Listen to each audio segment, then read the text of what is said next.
नमस्कार, मैं प्रवीण झा और आप देख रहे हैं हमारा खास कार्यक्रम भारत तंत्र।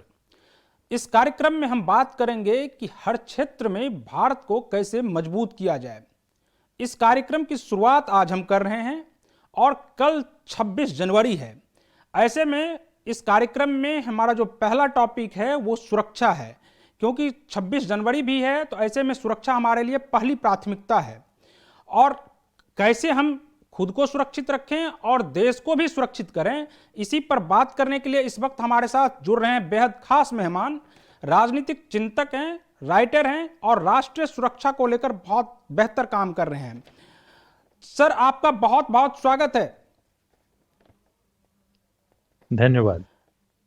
जितेंद्र जी, जब आज हम ऐसी स्थिति में हैं कि हम भारत तंत्र की बात करते हैं, तो आपको क्या लगता है कि हम सुरक्षा के मामले में क्या सही ढंग से उस पोजीशन पे हैं जैसा होना चाहिए सुरक्षा के मापदंड के अनुसार?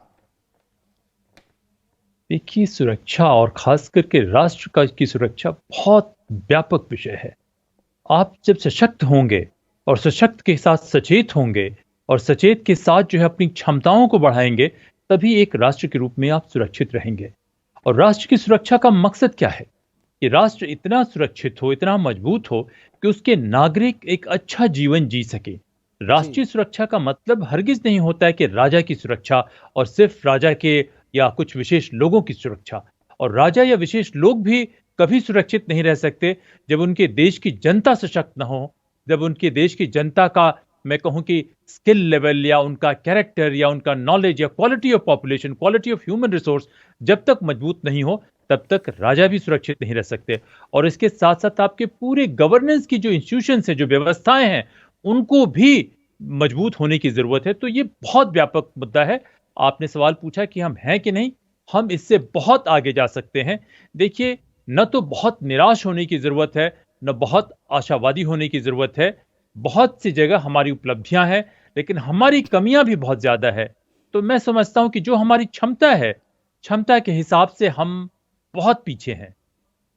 जी सर, अब सुरक्षा को किसी एक पैमाने पर नहीं मापते हैं। यह नहीं मापते हैं कि मान लिया जाए कि हमारे जवान जो हैं वो सीमा पर किस तरह से देश की रक्षा कर रहे हैं, बल्कि हम यह भी जानते हैं या उनका रिएक्शन टाइम किस प्रकार का होता है। लेकिन क्या हमारी पुलिसिंग सिस्टम जो है वो कितनी चुस्त और दुरुस्त है, और क्या उनका जो रिएक्शन टाइम है वो क्या देश में सही है? मैं दोनों तरीके से जवाब दूंगा। मैं थोड़ा सा, चूंकि आपने मुझे चिंतक भी कहा और भारत तंत्र की बात जो है मैंने ही शुरुआत की थी काफी पहले, तो मैं कहूंगा, देखिए, पुलिसिंग की मुख्य आवश्यकता क्या है कि किसी भी समाज में, किसी भी देश में भीतर में कलह नहीं होना चाहिए। तो हमारे देश में जो आपने पूछा कि पुलिसिंग चुस्त दुरुस्त है, देखिए, हमारे देश की पुलिस जो है कि इंटरनल आर्मी की तरह बनाई गई, जो पिछले कॉलोनियल सरकार ने बनाया, जिसका मकसद था जनता को दबा के रखना, जनता को प्रताड़ित करके रखे रहना, ताकि जो कॉलोनियल मास्टर हैं उनको सुरक्षित रखा जा सके। क्योंकि आजादी के बाद देश बदला, संविधान आया, लेकिन जो परंपराएं थी पुलिस में काम करने की, वो परंपराएं नहीं बदली। तो पुलिस, देखिए, जब जरूरत पड़ती है वहां पुलिस जरूर चुस्त दुरुस्त रहती है। जब भी पुलिस के ऊपर दबाव पड़ता है, राजनीतिक दबाव पड़ता है, टॉप से जब दबाव पड़ता है, तो इसमें कोई शक नहीं, पुलिस में हमारे बहुत ही तेज दिमाग के लोग हैं, लेकिन ये पूरी व्यवस्था बहुत कमजोर है। क्यों? क्योंकि ब्रिटेन में भी जैसे आईपीएस या एकदम सीधे पैराट्रूप करके हायर लेवल पे लोग नहीं आते हैं। ब्रिटेन में सारे लोग, वहां पे भी, या दुनिया भर के अच्छे प्रोफेशनल जगह, सारे लोग एक कांस्टेबल के लेवल पे ज्वाइन करते हैं। और ज्वाइन करने के बाद उनका परफॉर्मेंस कैसे होता है as a professional, as a leader, उसके बाद उनकी तरक्की होती है। और ट्रेनिंग वगैरह का भी उसी हिसाब से उनको दिया जाता है। और पुलिस जो है अपने आप में कभी भी मजबूत तब तक नहीं हो सकती जब तक जुडिशरी मजबूत नहीं है। तो देखिए, इन दोनों व्यवस्थाओं पे मैं समझता हूं कि जो कैपिटलिस्ट इकोनॉमी है उसका असर आ रहा है, भारत में ही नहीं सारी दुनिया में। सर, आपको क्या लगता है, तो हमारे यहाँ असर सुरक्षा को ज्यादा आ लेकर रहा है। बहुत काम करते हैं, तो आपको क्या लगता है कि भारत की जो पुलिसिंग सिस्टम है इसमें कुछ बदलाव की जरूरत है? बहुत मैं कहूंगा कि बहुत व्यापक बदलाव की जरूरत है। और सिर्फ पुलिसिंग में ही नहीं, सारे क्षेत्रों में बदलाव की जरूरत है। क्योंकि मैं भारत तंत्र लिखना शुरू किया या सोचना शुरू किया, काफी कम उम्र से सोचना शुरू किया, तो मैं बताऊं कि देखिए कोई भी एक इंस्टीट्यूशन अपने आप में अच्छा नहीं हो सकता है, उसको एक बेहतर इकोसिस्टम की जरूरत होती है। हमारे आदरणीय प्रधानमंत्री ने कई दफे इस बात को कहा भी, और बेहतर इकोसिस्टम में मैं कहूंगा कि सिर्फ जुडिशरी ही नहीं, बल्कि एक एफिशिएंट कॉर्पोरेट सेक्टर भी चाहिए, एक बेहतर समाज चाहिए। इन तमाम चीजों के बाद ही होगा। आपने जैसे पहले कहा कि जवान सीमा पे कितने चुस्त दुरुस्त हैं। जवान कहाँ से आते हैं? जवान तो गांव से आते हैं ना, जवान हमारे में से ही आते हैं ना। तो मैं कहूंगा कि पूरे समाज को अच्छा बनाने की जरूरत है। सरकार का मकसद ही होता है समाज को मैनेज करना, और समाज को इस अच्छे तरीके से मैनेज करना, खास करके डेमोक्रेसी में, कि हम परस्पर एक दूसरे का सहयोग करें, एक दूसरे की शक्ति को बढ़ाएं, कभी प्रतिस्पर्धा से, कभी कोलैबोरेशन से। तो इन दोनों के मिला के हम मजबूत करें, तभी समाज मजबूत होगा। तो मैं नहीं समझता कि सिर्फ एक इंस्टीट्यूशन के सुधार देने से चीजें सुधर जाएंगी। थोड़ी बहुत सुधार तो होनी चाहिए। मैं नहीं कहता कि इससे शुरुआत नहीं होगी, शुरुआत तो हर जगह कहीं कहीं करना पड़ेगा, लेकिन उसको सस्टेन करने के लिए पूरे इकोसिस्टम में सुधार की जरूरत है। जी सर, कल 26 जनवरी भी है, ऐसे में पूरे देश में खुशी के साथ हर जगह झंडोत्तोलन किया जाएगा, लेकिन जिस तरह से किसान जो है वो दिल्ली बॉर्डर पर डटे हुए हैं, आपको क्या लगता है कि यह राष्ट्रीय सुरक्षा के दृष्टिकोण से सही है? और अगर आप इसके बारे में क्या सोचते हैं कि क्या यह डटे रहना जो है वो सरकार की इसमें विफलता है, या किसान जो है वो अड़े हुए हैं कि नहीं इस कानून को आप हटा दीजिए तभी हम लोग जाएंगे? तो राष्ट्रीय सुरक्षा के दृष्टिकोण से चूंकि 26 जनवरी भी है, तो ऐसे में यह कितना महत्वपूर्ण है? देखिए, जब हम लोगों ने कहा कि राष्ट्रीय सुरक्षा एक बहुत व्यापक विषय है, तो उसमें ऐसी स्थिति का पैदा होना ही कि जहाँ पे हमारे जनसंख्या का या हमारे समाज का एक बहुत बड़ा तबका दुखी है या परेशान होकर वहाँ पे डटा हुआ है। देखिए, बहुत सारे किसानों की जानें गई हैं, और मैं ये बात किसी को खुश करने के लिए, किसी को नाराज करने के लिए नहीं कह सकता। मेरे लिए भारत सबसे महत्वपूर्ण है, और भारत के हिसाब से मैं सोचता हूँ कि ऐसी नौबत नहीं आनी चाहिए थी कि जहाँ पे इतने सारे लोग आके वहाँ पे डटे रहें, और वो डटे रहेंगे तो सुरक्षा के लिहाज से बहुत सारी मुद्दे आएंगे। एक तो ये भी है कि सरकार या देश की छवि पे इसका असर पड़ता है। लोगों को लगता है कि सिर्फ नंबर के जरिए या किसी के जरिए सरकार जो है हमारे देश में अपने जो भी नीतियां हैं वो लागू कर रही हैं। दूसरा ये भी कहना होगा कि एक समाज का एक तबका है जो उससे सहमत नहीं है। देखिए, वो नीति अच्छी है या बुरी है, उससे भी ज्यादा चिंता की बात यह है कि सरकार की विश्वसनीयता पर समाज का एक एक तबका है जिसको भरोसा नहीं है। वो सरकार की विश्वसनीयता इसके दायरे में आ गई है कि उसके उसके उसके सवाल उठ रहे हैं, और इस हिसाब से मैं सोचता हूं कि ये एक ठीक नहीं है। दूसरा जो आपने कहा, जो फिजिकल सिक्योरिटी के लिहाज से जब भी कभी ऐसे आंदोलन होते हैं तो शरारती तत्व भी आके इसमें शामिल हो सकते हैं, इसका फायदा उठा सकते हैं।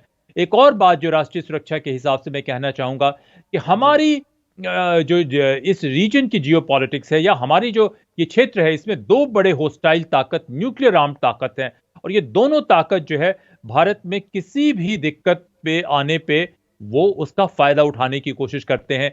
देखिए, जब ये लोग बार बार टनल खोद रहे हैं, आज भी इसमें अखबारों में मैंने पढ़ा कि एक टनल जो है पाकिस्तानी क्षेत्र से यहाँ आया, तो वो कितना डिटरमिन्ड दुश्मन है, कितना वो दृढ़ दुश्मन है कि वो हर मौके का फायदा उठाना चाहता है। तो क्या वो ऐसे मौके को छोड़ेगा? नहीं, वो इस मौके का शोषण करने की कोशिश करेगा, इसका उपयोग करने की कोशिश करेगा।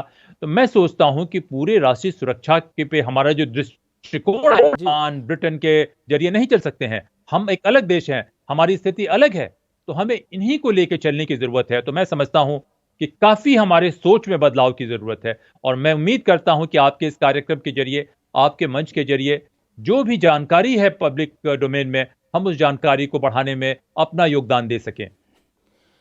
सर, इसलिए इस मुद्दे को बार बार उठा रहे हैं, किसान के मुद्दे को, कि क्योंकि अभी जिस तरह से किसान वहां डटे हुए हैं, और जो एंटी नेशनल हैं या जो ऐसे शरारती तत्व हैं, और जो बाहरी फोर्स भी जो उस शरारती तत्व को उकसाने में काम कर रही है, तो क्या आपको नहीं लगता है कि अगर ये लोग इसी तरह से डटे हुए रहे, और जब एक राष्ट्र गौरव की बात हो रही हो, ऐसी स्थिति में ये लोग कुछ ना कुछ वहां पर करने की मंशा अपने मन में पाल रहे होंगे, हो ना कि ऐसा हो कुछ भी, लेकिन अगर ऐसी स्थिति बनती है तो आपको नहीं लगता है कि ये सरकार लगता है इसमें कि विफल रही है और सरकार को इसको कुछ दिनों के लिए टाल देना चाहिए था? देखिए, इस सरकार में जो लोग भी इस मुद्दे पे सलाह दे रहे हैं, उनकी विफलता है। हम जी हाँ कह के ताली नहीं बजाना चाहिए, उनकी विफलता है। क्योंकि कोई भी बड़ा मुद्दा आप लेके आते हैं, तो बहुत सारे सरकार के तंत्र हैं, उनको फीडबैक मिलना चाहिए था कि वास्तविकता क्या है। वो फीडबैक नहीं मिली उन्हें और उसके बाद ऐसी स्थिति आई। तो मैं सोचता हूँ कि प्रजातंत्र में जो निर्णय लेने का तरीका है, जो इस किस्म का तरीका है, उसमें बदलाव की ज़रूरत है। और ये समस्या लेकिन भारत में ही नहीं है। आप देखें कि अमेरिका में जो सबसे मजबूत प्रजातंत्र है, वहाँ क्या परेशानियां आई कि ट्रम्प साहब आए तो उन्होंने अपने प्रेडेसेसर जी। और नए राष्ट्रपति जो काफी इंक्लूसिव विचार वाले हैं, उन्होंने भी पहले ही दिन 17 फैसलों पे एक अलग निर्णय ले लिया। तो देखिए, प्रजातंत्र के पूरे ढांचे में मैं कह रहा हूं कि चरमराहट आ रही है। कुछ दिनों पहले मैंने एक और लेख लिखा था कि भारत को प्रजातंत्र के पूरे आइडिया को एक दूसरे स्तर पे ले जाने की जरूरत है। तो हम एक ऐसे दौर पे पहुंच गए हैं जहां पे डेमोक्रेसी के आइडिया को भी एक हायर स्टेज पे इवॉल्व करने की जरूरत है। और ये हम किताबों से देख के नहीं कर सकते। इसमें अच्छे विचारों का आना और इसमें भारत जैसे देश को, भारत जैसे प्रजातंत्र को मैं समझता हूं कि पहल करने की जरूरत है। और वो जो है पहल, जो भारत तंत्र हम कह रहे हैं, उसमें राष्ट्रीय सुरक्षा बहुत बड़ा मुद्दा होना चाहिए और राष्ट्रीय जी सुरक्षा को हम बहुत व्यापक रूप से हम देखने की कोशिश करें। सर, आप अब जी हम हाँ थोड़ा प्रवीण सा जी, पूछिए। बॉर्डर इलाके में चलते हैं, क्योंकि आप अरुणाचल प्रदेश में देखिए जिस तरह से फिर से चीन जो है वहां पर यह कहा जा रहा है कि चीन वहां पर एक गांव बसा लिया है। तो आपको क्या लगता है कि ये डोकलाम और पेंगोंग झील के बाद जो है अब ये इलाका एक बार फिर से चीन जो है वहां पर भी अपना दबदबा बनाने की कोशिश में है? तो आप कैसे मानते हैं? और जब आप आज की स्थिति यह है कि नौवें दौर की सैन्य वार्ता हो रही है दोनों देशों के बीच में, तो आप क्या मानते हैं कि चीन जो है ये लगातार उकसाने की नीति पर काम कर रही है? देखिए, मैं कहता हूं कि स्ट्रेटेजिक रूप से भी हमें एक नए सोच की जरूरत है। हमारी स्ट्रेटेजिक सोच में कमी है। चीन जैसे देश से ये उम्मीद करना कि वो सीमाओं का सम्मान करेगा या हमारी सभ्यता का सम्मान करेगा, तो ये ठीक नहीं है। ये सोच ही गलत है। चीन जो है एक छोटी सी सभ्यता, मैंने कई दफे आपके चैनल पे भी कहा, छोटी सी सभ्यता होती थी और वो धीरे धीरे करके बढ़ते रहने की उनकी आदत बन गई है। और उनकी बढ़ने की ये आदत, उसको प्रोत्साहन किसने दिया? उसको प्रोत्साहन मैं समझता हूँ कि भारत की जो सदियों से, आज से नहीं सदियों से, जो भारत की सभ्यता के जो भी नुमाइंदे रहे, जो भी हमारे स्टेक होल्डर्स रहे, वो लोग भीतर के झगड़ों में लगे रहे। उनमें एक स्ट्रेटेजिक सोच की कमी रही। तो देखिए, चीन का जब 4 से 5 गुना आर्थिक, टेक्नोलॉजिकल और मिलिट्री कैपेसिटी जब बढ़ गई है, तो उस बढ़ने के बाद चीन को, लेकिन वो उतनी बहादुर कौम नहीं है। देखिए, सब कुछ होने के बावजूद चीन जो है धोखे से, डिसेप्शन से, इस तरीके से वो काम करता है। जबकि हमारे यहाँ मैंने सदियों से जो हमारी परंपरा रही कि हम सामने से युद्ध करते हैं, धर्म युद्ध करते हैं, तो वो चीन धर्म युद्ध में विश्वास नहीं करता, वो धोखेधड़ी से विश्वास करता है। और जहां उसको मौका मिलेगा वो आपको परेशान करने की कोशिश करेगा। क्यों? क्योंकि वहां एक छोटा सा एलीट है जो रूल करता है और उनका मानना है कि अपने एरिया को सुरक्षित करने के लिए लगातार अपनी सीमाओं को बढ़ाते जाओ, दूसरे नस्ल को अपने अंदर सब्ज्यूम जी करते जाओ। तो ये चीजें हमारे लोग सोचे नहीं। और जब सोचे नहीं और जैसे ही मौका मिल गया और ऐसी व्यवस्था में उनके नए लीडरशिप आई, तो आके उन्होंने ये काम करना शुरू कर दिया। तो पहली बात तो हम ये भूल जाएं कि चीन के साथ हम कमजोर होने के बाद या इस एसिमेट्री के साथ हम कोएग्जिस्ट कर सकते हैं। हम बिल्कुल कोएग्जिस्ट नहीं कर सकते। ये एक उनकी सोच का सिम्टम है। लेकिन जी चीन बहुत शक्तिशाली है, हमें इस पे भी देख के घबराना नहीं चाहिए। हमारे पास बहुत से तेज दिमाग हैं और अभी से हम रिजॉल्व करें तो हम चीन में भी मानवता ला सकते हैं। भारत की सभ्यता से, भारत तंत्र की जो बात हम कर रहे हैं, भारत की सभ्यता से बेहतरीन मूल्य कहीं नहीं थे। लेकिन ऐसी सभ्यता में जब आपके मूल्य बहुत बेहतरीन हो, तब तक आपकी सामरिक राष्ट्रीय सुरक्षा से मिली जुली जो सोच है, जो स्ट्रेटेजिक थिंकिंग है, वो भी बहुत मजबूत होनी चाहिए। सिर्फ अच्छे होने से काम नहीं बनता। अगर आप अच्छे हैं तो आपको सशक्त भी होना पड़ेगा और जब तक आप सशक्त होंगे तभी आप अच्छे हो सकते हैं। तो देखिए, जी चीन का ये टेम्परेरी उबाल आया है कुछ दिनों के लिए, लेकिन उनकी व्यवस्था उनके लोगों को भी ले डूबेगी और दुनिया को भी परेशान करेगी। तो मैं सोचता हूं कि इस समस्या को निश्चित रूप से हमारे फौज अपने हिसाब से वो डील करेंगी और हमारी फौज से बहादुर, हमारी फौज से मैं कहूंगा कि दृढ़ इच्छा शक्ति वाले, हमारी फौज से ज्यादा करेजस कोई फौज दुनिया में नहीं होगी। जितने मुश्किल हालात में हमारी फौज लड़ती है, तो हमारे समाज की जो बड़ी ताकत है उसका वो परिचायक है हमारी फौज। तो हम इसको तो फिलहाल उनसे निपट लेंगे, लेकिन हमारे पास अगले आने वाले 5 साल से लेकर 100 साल तक का इसकी स्ट्रैटेजी होनी चाहिए। और वो स्ट्रैटेजी होनी चाहिए कि दुनिया में भारत तंत्र को हम बढ़ाएं। भारत का जो अपना सोच है, जो ओरिजिनल सोच है, जो राजा भरत से हम लोग बात करते हैं, जब हम चाणक्य की बात करते हैं, जब हम बुद्ध की बात करते हैं, तो इस सोच को हम बढ़ाएं अपने समाज में भी, अपने सरकार में भी और अपने स्ट्रेटेजिक आउटलुक में भी। अगर हम बढ़ाते हैं तो मैं सोचता हूं कि तभी हम चीन के साथ कोएग्जिस्ट कर सकते हैं।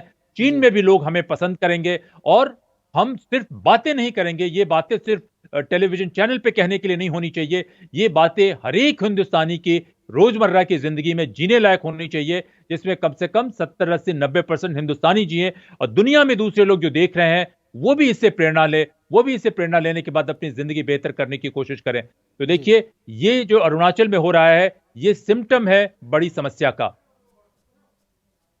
जी सर, आखिरी सवाल है, एक छोटा सा सवाल है कि आपको क्या लगता है कि ये जो 9वें दौर की बातचीत चल रही है दोनों देशों के बीच सैन्य स्तर की, क्या आपको लगता है कि इससे कुछ समाधान निकलेगा? देखिए, समाधान निकले या नहीं निकले, मेरी एक डिग्री मेरी डिप्लोमेसी में भी है। तो डिप्लोमेसी का उसूल है कि बातचीत हमेशा चलती रहनी चाहिए, और बातचीत चलती रहती है तो कुछ न कुछ टेम्परेरी अंडरस्टैंडिंग के स्कोप बनते हैं। तो ये अच्छी बात है कि इसमें बातचीत चल रही है।